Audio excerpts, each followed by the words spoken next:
I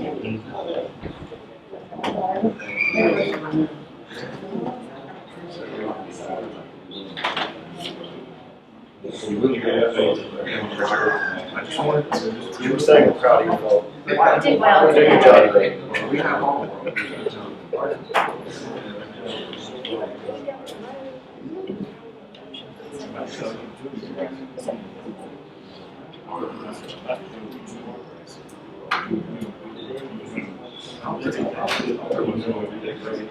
All right, everybody. I would like to hereby call the City of Hartsville Public Hearing and Regular City Council meeting for Tuesday, July 12, 2022 to order. Thank you all for being here. We appreciate you coming to the meeting, especially members of the public, to participate. If you wouldn't mind, Councilwoman Mack, if you would lead us in communication. Yes, God. Most holy and everlasting Father, thou art God and God alone. Father, we thank you for this beautiful day that you've allowed us once more again to assemble ourselves together to do the business of the city of Hartsville that we love so much. Father, you said in your word, except you watch the city, they that watch in vain. So Father, help us to be good stewards and help us to do what is right and good, what is just and fair for every citizen, every service, and every sector of this city we love so much. Father, we ask you that you keep us all in your loving care. We're living in terrible days, evil days, Lord, but we stand under your protection, and we believe what you said when you give us your promises. So we give you thanks for all of these and other blessings we ask in the name of our Son, Jesus Christ, we pray. Amen. Pledge allegiance to the flag of the United States of America and to the republic for which it stands, one nation, under God, indivisible, with liberty and justice for all. Okay, concerning the June 14th, 2022 regular city council meeting, I would entertain a motion to waive the reading and approve the minutes of the June 14th meeting. So moved. Second. I have a motion and a second. All those in favor, please indicate so by saying aye. Aye. Any opposed? The ayes have it. Now on to public comment. We have someone signed up. I wanted to say, to address you, the public, first of all, is that I, as a mayor, and we as a council, and the city administration as a whole, is very concerned about the flooding that we saw this weekend and in prior instances when we have really high volume of rain come down. Flooding like that with flash floods is not a problem you can solve 100%. Sure. That said, we don't need water lapping into the front doors of our businesses downtown or anyone's home. So Daniel and I spent the majority of yesterday talking to business owners and individuals. What happened at your location? What did you experience this time? What have you experienced in the past? Just trying to get the lay of the land. Today, Manager Moore and Councilman Delane and I met with DOT. It was a very good meeting. It was with our regional engineer and another representative who knew a lot of the history of the drainage system downtown. Has been here for the last project and the one before that, about the history of those and what came about. It was a very productive meeting. I like to say I learned a lot about the ins and outs of the stormwater system downtown specifically, but also filtering out, because once it leaves downtown, it still has a long way to go. Our new public service director, Mr. Bethay, in the back.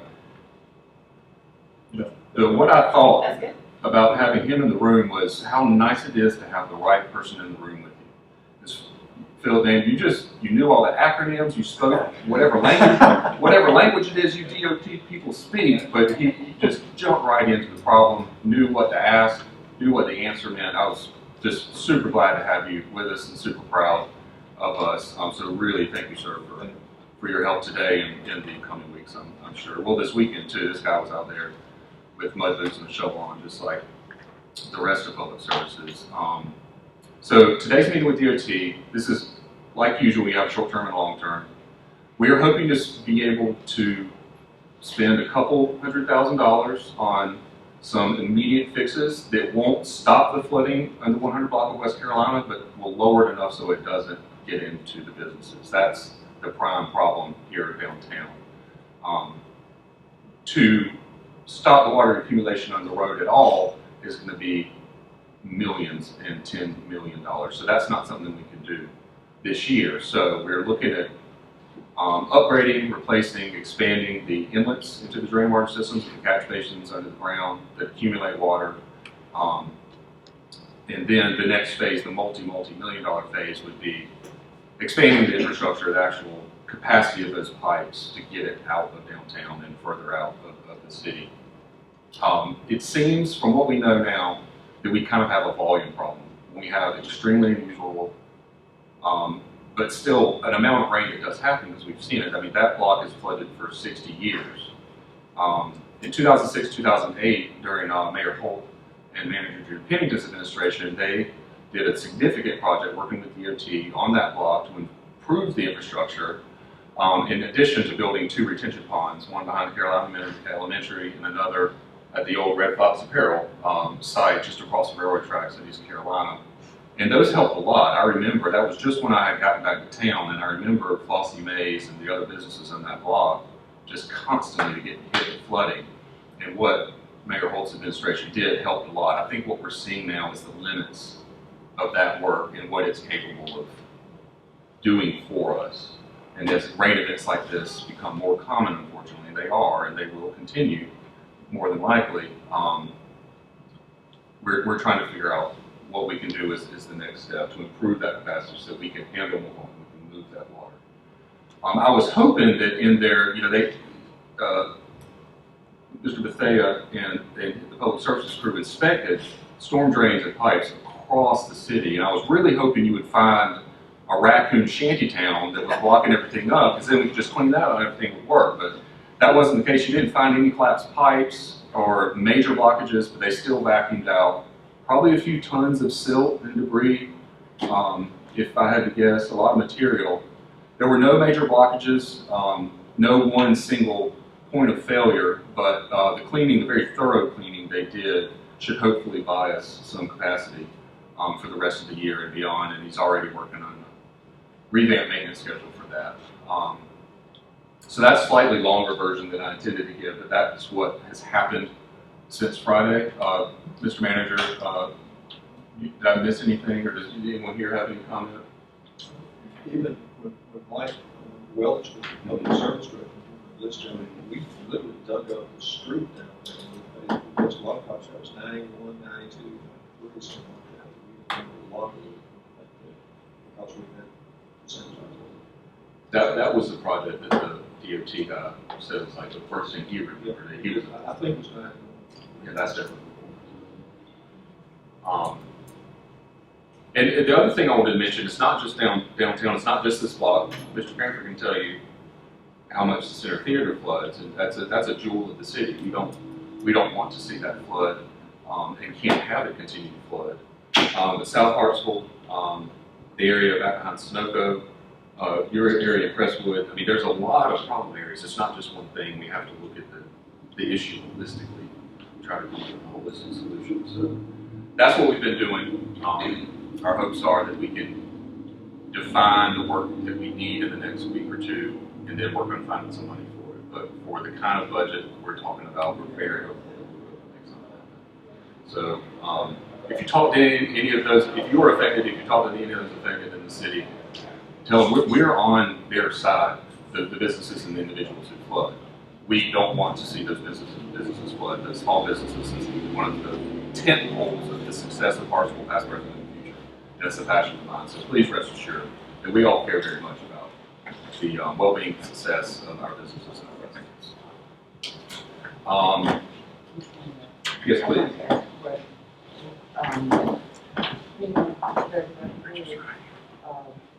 Councilman Lane, you brought it in last Wednesday. Yeah, I went out with Mr. Barber from Eleanor Robinson. Yeah.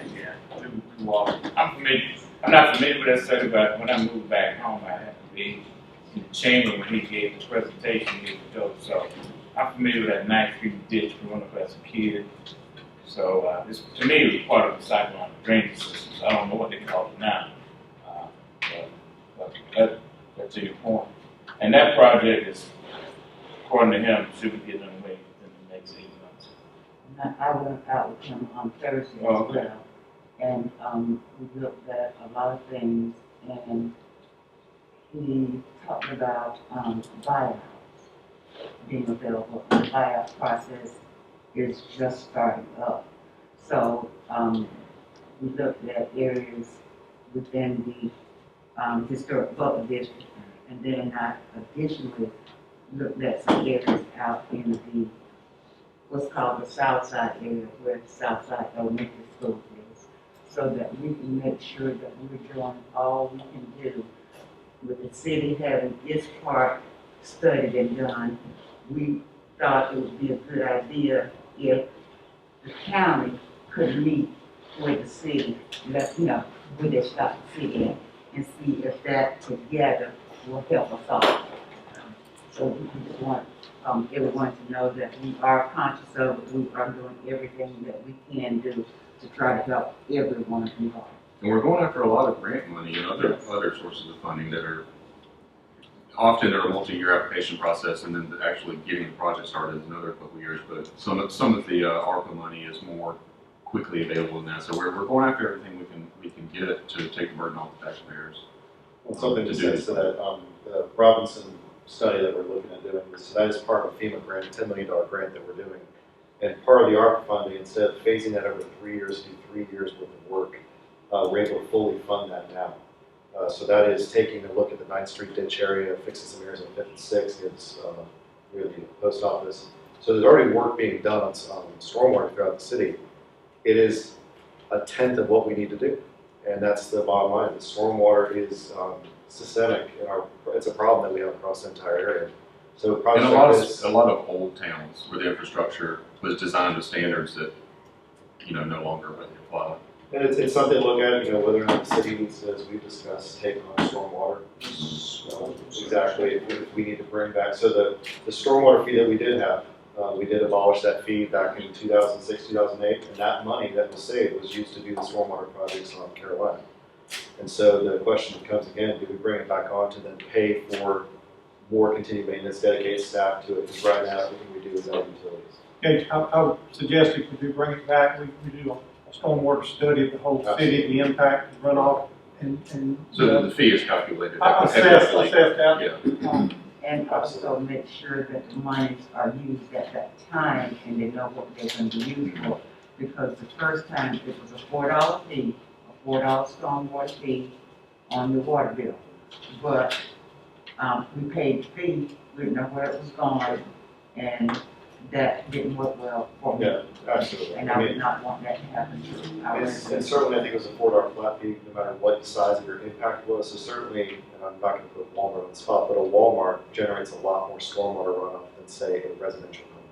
And so it does need to be counted effectively. That's what a study of the trucks study would do. So we definitely need to have all that in place if we ever move that direction.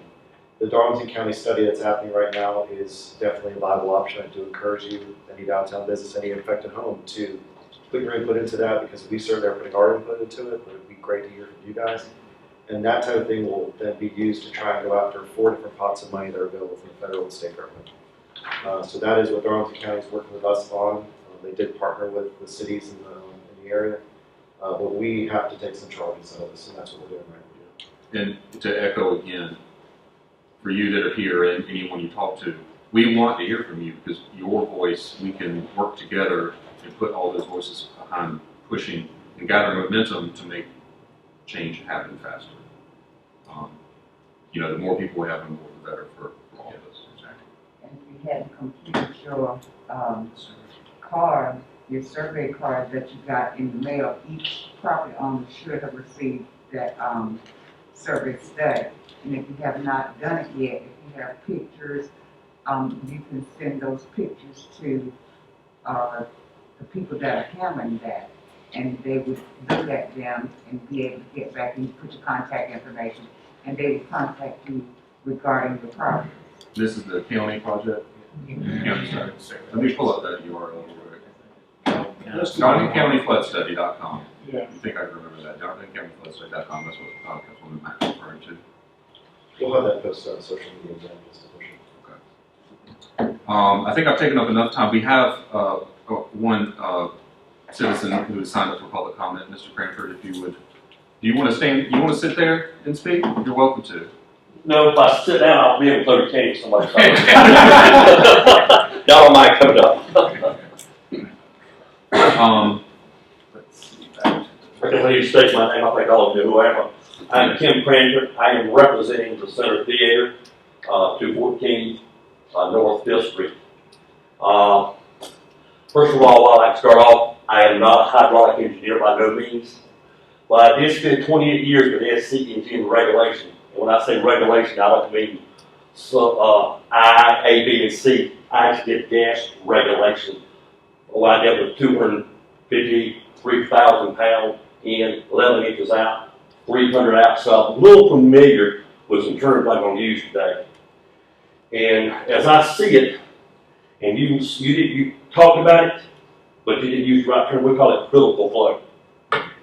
And basically what I mean by critical flow is you would hold a funnel right here, and you would take a gallon and start pouring it. As long as you pour it slow, it's going to take it. But if you pour it fast, it's not going to take it. But that flow is going to remain the same. I don't care what pressure you put behind it. At some point in time, that curve is going to flatten. I don't care what you do to it. There's no way to fix it. And that's what I think is part of the problem. And what I base that on, I have a catch basin beside my theater. It was an hour and a half Sunday before it finally went all the way down. It was still above the pipe. That tells me, because I've had to check, I think Daniel, you and I looked at my last year before last, we run the camera through it, it is not stopped up. So that tells me I'm draining, but it's nowhere to go because it's critical flowing. And that's one reason I'm here. But another reason I'm here tonight, if this flood would have started yesterday, today, and tomorrow, this will be a much different conversation to have tonight. I would have had to cancel one of the biggest events in Hartsville. Probably ever, all the hotel rooms out there, pretty sure about 90% capacity at the Hampton, as well as Fairfield and then Tisa, the Little Miss. There's 110 kids, I think they said, registered. That's with parents, fathers, brothers, and sisters. They had to close those, our hotels would not have had it. Your restaurants, the survey I did last year, picked up an average of 12% during this week. They would have lost that money. And speaking of losing money, I received, in fact, I apologize, I'm going to begin. I was on vacation last week. I had some surgery done on my other foot, not the one that's hurting right now. And I planned to be off all week. And I have a bad habit, but when I'm off, I come into work. And I showed up Friday morning, and glad I showed up Friday morning. I showed up to a theater full of water. I cannot handle stuff like that by myself. When you talk about the square footage there, I had called A&I in. They come in, they extracted all the water, put in 4 dehumidifiers, put in several drying fans. I got a phone call Saturday morning from the package director. You got a problem with the water standing here from another flood. I had called A&I back again. They had to extract all the water. All through this again. Sunday, I was sitting in church, kept getting text messages. I would not answer them because I was running the videos and stuff. I just couldn't believe it. But I left church to come up to find 8 inches of water inside the theater on the floor. It is saturated from the front of that theater back 5 rows. Once again, we call A&I to get the water out. It is just now getting to a point that's dry. I don't have any clue what this is going to cost me. Since the last time it happened one day, it was about $3,000. That was about 4 years ago. And it has spent much more time there. I have planned to, in fact, I done had to set on my phone the program the heating and air conditioning to come on Monday morning at 5:30 for the week at 70 degrees. I have been running my air conditioning at 60 degrees, 24/7. That is 50 tons of heat and air conditioning, cooling, trying to get humidity out. If I had to guess, this summer going to cost me in the neighborhood maybe maybe $13,000 just one event. I'm tired. I'm tired of fighting this. It's a problem in Casey. I don't realize, to me, you kind of close the city, one of your comments you made a while ago. This has been going on for 60 years. 60 years. And we can't find a solution. I mean, I've been here before, a couple of crosswalk situations, lady broke her leg. DOT's problem. You called me yesterday, DOT's problem, Dave. DOT's problem. But somebody has got to take the initiative and get this thing fixed. You are the liaison to the DOT. They won't give us the time of day. I'm more hurt than anybody in here to talk about this, but just me.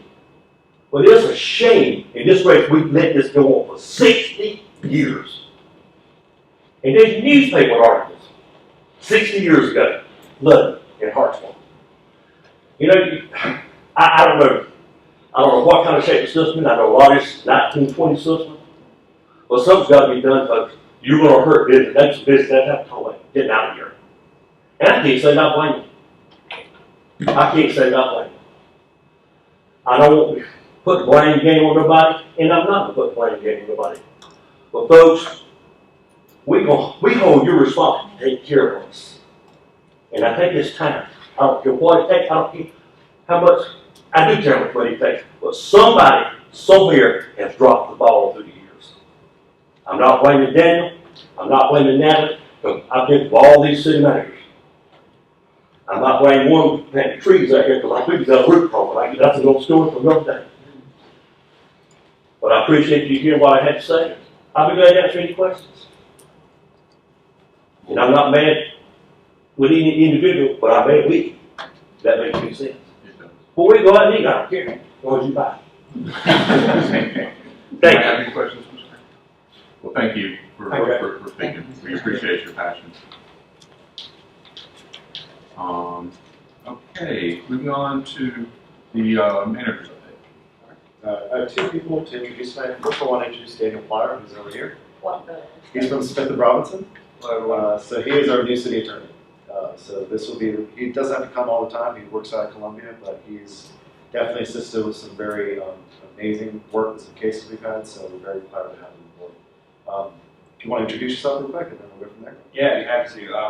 First off, I just want to say I'm incredibly excited to have this role with the city. I've enjoyed working with your city management, city staff over the years. I've handled numerous lawsuits for you over the years and got to know people. I grew up in Aiken, South Carolina. I know it's the other part of the state. Quite frankly, Hartsville and Aiken remind me so much of each other, except y'all got less horses than we do. But otherwise, it's very similar. The community feel, the way people treat each other, the way the city cares about the issues that are going on in the city. So I couldn't be more pleased than I am to work with you all. So it's a great opportunity for me. I'm here to help however I can. I'm available whenever y'all need me. I'm also happy to work remotely if that works better for y'all, however that works. I've been representing governmental entities across the state for right at 17 years. It's been the focus of my practice. And because of that, government gets sued for all sorts of different reasons, and you see just about every issue. The stormwater runoff issues you are talking about, I can't tell you how many cases I've handled about those over the years, and everything to use of force cases with law enforcement, and every other aspect that you can imagine with governmental entities. So hopefully I've got a skill set that will help you all, and I look forward to working with you closely and being available when you need me. So thanks for letting me be here. Daniel's been shot as one of the top minds in the state in municipal law, so we're very happy to have him on board. But he was one highly recommended, so we're very excited. So next person I want to recommend, I hired you, is Michelle Byers-Brown. She's our new Director of Tourism and Communication. So we're rounding out our directors, and we're very happy to have her aboard. She's already hard at work, and we're very excited to have her aboard. Just give me grace tonight. We will. She's running the machine, so we're good. But that's all I really have for kids. I think you and Philip have both had similarly intense starts in your first few weeks, but for different, well, now the same reason, I suppose. That's a very and you've come together now. It's called the Hartsville Trial by Fire program. We're very good at it. I started when my second day was flooded as well, so that's right. That's how we do. That's awesome. Thank you. Madam Assistant Manager? Yeah, I'm good to go. Good. Next up is the consent agenda. Receive this information only, and then moving into unfinished business. Item number 6 on the agenda, Mr. Manager, if you would publish the ordinance by title presentation. It's ordinance 4440, to amend the lease to T-Mobile South LLC, a successor in interest to Triton PCS Property Company LLC, DBA T-Mobile USA Incorporated, for the installation of diesel generator located at Pool Street Water Tower. I'd like to open the public hearing for ordinance 440. If you'd like to speak on it, please come forward, state your name and address for the record. Hearing none, I will close the public hearing on this ordinance. And I would entertain a motion to approve the final reading and waiving of the complete reading. So moved. All right, I have a motion and a second. All right, are there any questions or comments? Move on to the vote. All right, all those in favor of approving the first reading, or no, excuse me, the second reading of ordinance 4440, in favor of saying aye. Aye. All those opposed, the ayes have it. Ordinance 4440 moves forward. Which puts us right into new business, the first reading of ordinance 4441. Mr. Manager, if you would. Sir, it's to amend the lease to Verizon Wireless as successor in interest to Cellco Partnership, DBA Verizon Wireless, for their installation of cellular equipment on the Pool Street Water Tower. All right. Do I have a motion to approve the first reading and waive the complete reading? Mr. Mayor, I make a motion that we approve ordinance 4441. Second. I have a motion and a couple seconds here. Are there any questions or comments? Give it to McGee. All right, hearing none. All those in favor of approving 4440, please indicate so by saying aye. Aye. All those opposed? The ayes have it. 4441. Yes, 4441. Thank you. And that's it. That moves us into executive session. Do I have a motion to enter executive session pursuant to South Carolina Code Enforcement Section 347212? Second. I have a motion and a second. All those in favor of entering executive session, please indicate so by saying aye. Aye. Any opposed? The ayes also have it. So that brings us into executive session. Thank you all, members of the team and the public for coming. We're very glad to have you here. And thank you, Mr. Trampton, for your comment. We'll be in touch.